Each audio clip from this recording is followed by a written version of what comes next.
I mean, why is that? I mean, is it just because people are lazy today, or they're bored? I mean, are we just like bored, spoiled children who've just been lying in the bathtub all day, just playing with their plastic duck, and now they're just thinking, well, what can I do?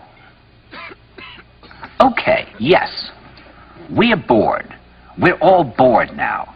But has it ever occurred to you, Wally, that the process that creates this boredom that we see in the world now may very well be a self-perpetuating, unconscious form of brainwashing created by a world totalitarian government based on money, and that all of this is much more dangerous than one thinks? And it's not just a question of individual survival, Wally, but that somebody who's bored is asleep, and somebody who's asleep will not say no?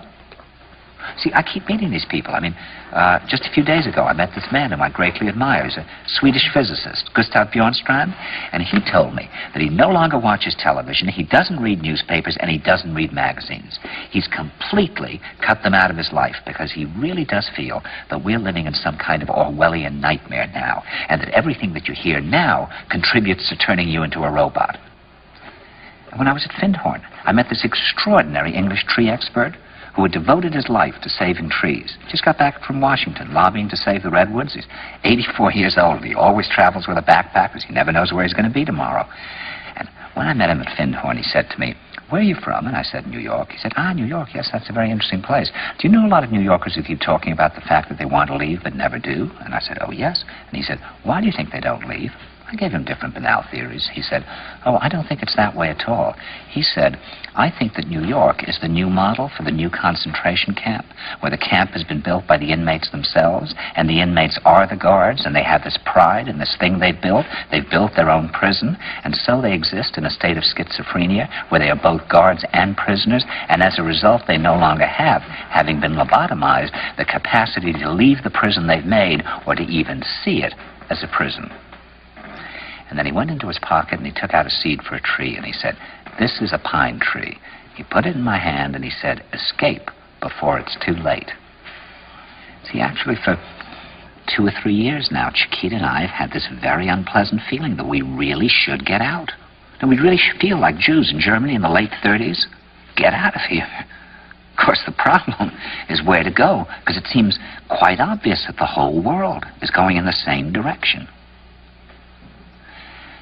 See, I think it's quite possible that the 1960s represented the last burst of the human being before he was extinguished, and that this is the beginning of the rest of the future now, and that from now on there'll simply be all these robots walking around, feeling nothing, thinking nothing, and there'll be nobody left almost to remind them that there once was a species called a human being, with feelings and thoughts, and that history and memory are right now being erased, and soon nobody will really remember that life existed on the planet.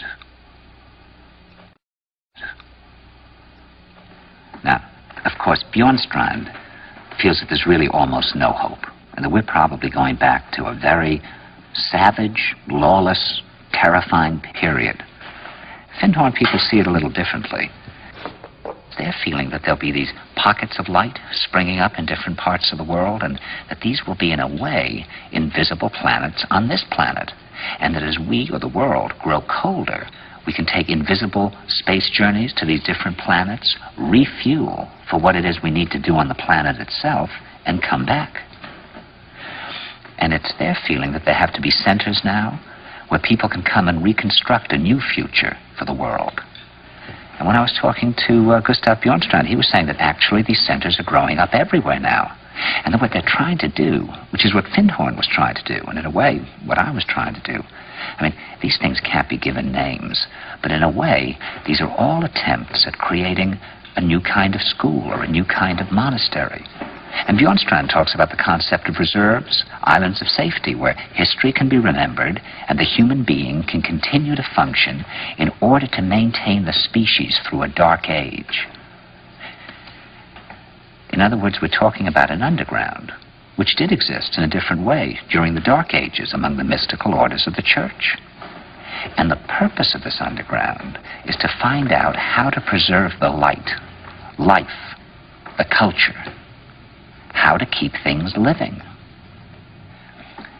You see, I keep thinking that what we need is a new language. a language of the heart. Languages in the Polish forest where language wasn't needed. Some kind of language between people that is a new kind of poetry. That's the poetry of the dancing bee that tells us where the honey is.